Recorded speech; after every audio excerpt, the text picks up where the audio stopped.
नमस्कार, KB Marathi news मध्ये आपणा सर्वांचे स्वागत। आपण आलेलो आहे खंडाळा येथे। तो खंडाळा ते जो फुलेवाडी रस्ता तो जाण्यासाठी शेतकऱ्यांसाठी जो मार्ग होता, तर या संदर्भात अज्ञात व्यक्तीने जो ज्या नळ्या टाकल्या होत्या पाण्याच्या सान्निध्यात परतीच्या पावसाने जो पाऊस चालू होता, तर या संदर्भामध्ये का जो रस्ता बंद झाला होता, तर अनेक व्यक्तीने त्या नळ्या फोडून आणि का स्वतःची पोळी भाजत प्रयत्न केला। या संदर्भात गावकरी आपल्या सोबत लाईनवर जोडले आहे फुलेवाडीचे। तर या संदर्भात आपली काय प्रतिक्रिया आहे?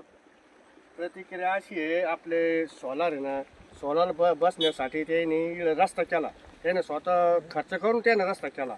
तर रात्री संध्याकाळपर्यंत काम चालू होते 8 वाजेपर्यंत। 8च्या नंतर कोणतरी अनेक व्यक्तीने इकडे येऊन मशीन आणून ही नळी फोडून हे खड्डे केलेले इकडे, त्याची चौकशी करण्यात यावी।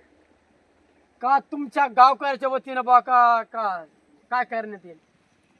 त्याचं काहीतरी गुन्हा दाखल करण्यात यावा रस्ता कोरल्याबद्दल। आपण समक्ष बघू शकता आपल्यासोबत कैलास पवार यांची काय प्रतिक्रिया बा रस्त्या संदर्भामध्ये, आणि ज्यांचा जाण्याचा विशाल पवार तर बा जो रस्ता फोडला या संदर्भात आपली काय प्रतिक्रिया? आपला परिचय पाहिला। विशाल पवार आमचा परिचय म्हणजे आमचा विषय असा आहे, तकलीफ जायला सगळ्या लोकांना होती, त्याच्यात रस्त्याचं काम कोणी करत नव्हता। एक तर त्यांनी ते कॉन्ट्रॅक्टरदाराला त्याला मटेरियल आणायचं होतं, इकडं त्यांचं काम चालू आहे, काम चालू मटेरियल आणायचं होतं, त्यांनी रात्री खर्चानी नळ्याचं काम केलं, त्यांनी पुलाचं काम केलं तात्पुरता जाण्या येण्याचा लोकांचा मार्ग मोकळा झाला होता। रात्री येऊन कोणी ते मशीन फोडून मशीनला JCB आणून आणि ते फोडून निघून गेले। कोण व्यक्ती होता बा? असं आता अन्यात व्यक्ती आता दिसला नाही ना कोणाला, तो कोण होता, कोणाचा JCB होता, काय होता? लवकर घेतलं तर आहे, नाही तर आम्ही तहसीलला जाणार आता। याची ताबडतोब मला हे घ्यावा, दखल घ्यावा। आपण समक्ष आपण दुसऱ्या व्यक्ती जाणार, त्यांची काय प्रतिक्रिया? आपला परिचय? माझं नाव प्रल्हाद पवार। आम्ही या आपल्या फुलेवाडी वस्तीवरती राहतो। आम्हाला जाण्या येण्यासाठी पावसाची इतकी अडचण होती। पहिले आम्ही नळ्या टाकलेल्या होत्या, या 2 नळ्यानंतर मटेरियल होऊन गेलं। आता नंतर आहे ना सोलर प्लॅन्ट चालू झालेला आहे आमच्या इथं फुलेवाडी वस्तीकडं। इकडं सोलर प्लॅन्ट चालू असताना त्यांना बी मटेरियल आणण्यासाठी अडचण येत होती।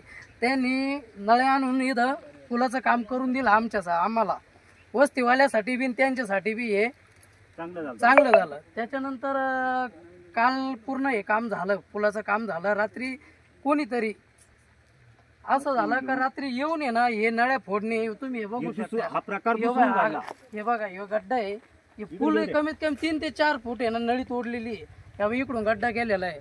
आपण आहे ना याची ना प्रशासनाने ग्रामपंचायतने या गोष्टीची दखल घ्यावी, आमची एवढीच विनंती। का आतापर्यंत बघा तुम्ही आतापर्यंत जे पुलाचं कायम तर काही पहिल्यांदाच घडलं का? आतापर्यंत नाही, याच्या पहिले बी दुसऱ्यांदा घडला आता दुसरी वेळ आहे, पहिले असं घडून तेच काय कळलं आम्हाला।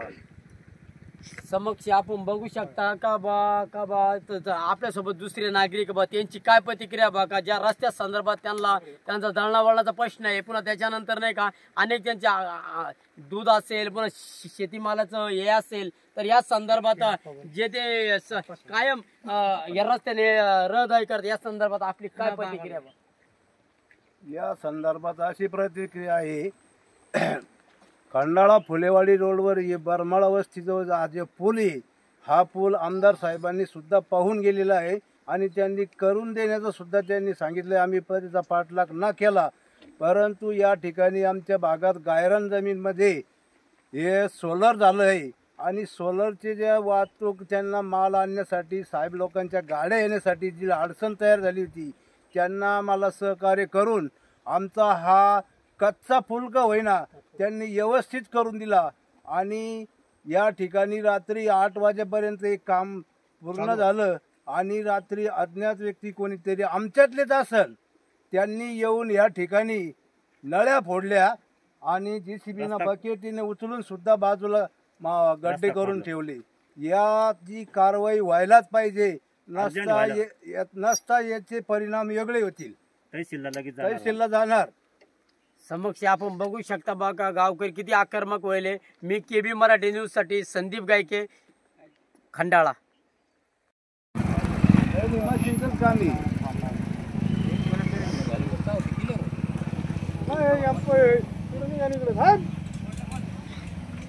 गण मोठी नळी फोडली राव. मग 4 फूट आहे ती. इथून हे दगड पडेल, इथून नळी होती ती. इथून नळी होती डायरेक्ट इकडं. त्यानं हे डायरेक्ट नालेपूस करून टाकायचे ना.